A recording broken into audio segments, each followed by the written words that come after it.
қыздар, керемет жаңалық, Уақиға сүресін оқыңыздар. Мен 2 күн Уақиға сүресін оқып, Аллах тағала тамай ризық беріп жатыр ғой. Ойламаған жерден, жоқ деген жерден Аллах тағала әйтеуір ризықты беріп жатыр ғой. Барлығы Алланың қалауымен Уақиға сүресін үзбеңіздер. Күнігіде кешке, ақшам намаздан кейін немесе құптан намаздан кейін. Менде ақшам намаздан кейін уақытым болмайды. Құптан намаздан кейін барлық тірлігімді бітіріп болып, құптан намазын оқып болғаннан кейін Уақиға сүресін Құран кітабымды ашып алып, мен бұлай оқып жатырмын, қыздар. Менде Құран кітабында бірінші транскрипциясы жазылған, дәл аста соның мағынасы жазылған. Транскрипция дегеніміз не? Әлі де түсінбей жатқан әйелдер өте көп. Транскрипция араб тіліні қазақша әріппен жазылған. Мысалға, Альхамдулиллахи роббил аламин. Осыны қазақша әріппен жазғанда транскрипция дейміз.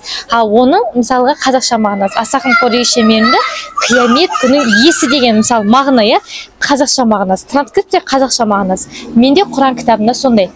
Соны бір күні транскрипциясы мен қазақша мағынасын оқысам, ертесіне транскрипциясын оқып жатырмын.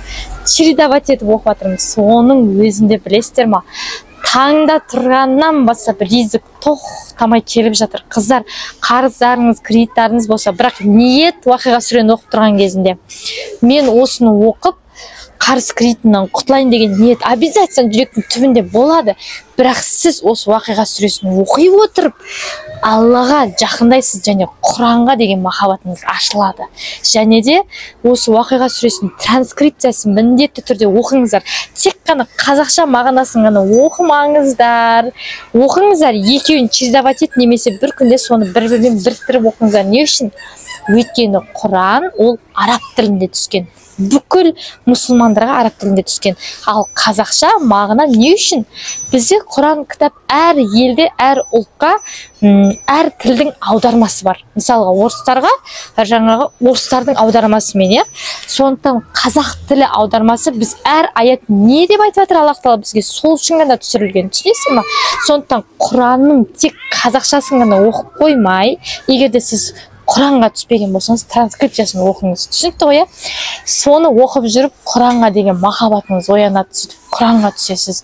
Тағы да бір жаңалығым, бір 2-3 күнде Құранға қалай түсуге болады? Әліппесін мен YouTube каналыма толық салатын боламын.